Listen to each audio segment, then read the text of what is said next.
With Israel's ground offensive into Gaza has come accelerated diplomacy to end the conflict. The new Czech presidency of the EU may have got off to a rocky start when a spokesman was apparently misunderstood to imply support for Israel's actions. But things are now moving swiftly on. An EU delegation heading for the Middle East on Sunday acknowledges talks will be tough. Egypt, where we are heading today, is in contact with Hamas and has been trying to negotiate over the past month a deal between Hamas and Fatah, and we hope to get Hamas's position from Egypt and to find out how to continue in these negotiations. British Prime Minister Gordon Brown added his voice to calls for a ceasefire.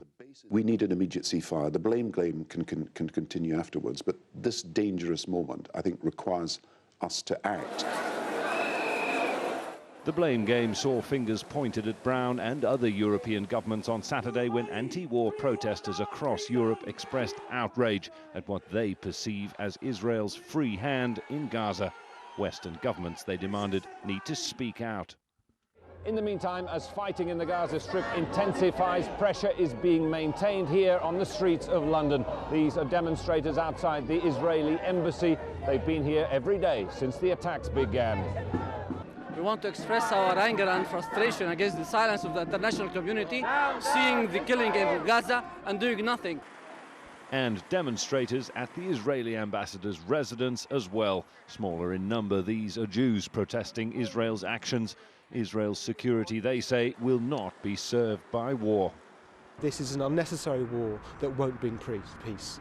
You know, they are holding the lives of the inhabitants of southern Israel hostage, and they are treating them as expendable, just as they are treating Palestinian lives as expendable. The Israeli government believes war is now the only way to guarantee security, and Palestinian factions are prepared to fight. We still have not been able to get a dialogue to begin with. Now the only dialogue is a dialogue through weapons. Now we would like very much to contribute to get a ceasefire. The sooner the better. Yes, targeting Israel was the provocation, but after this very huge reaction was certainly disproportionate. And now we are facing a very tragic situation. A tragic situation, but also for international diplomacy, a very delicate and difficult one. Jonah Hull, Al Jazeera, London.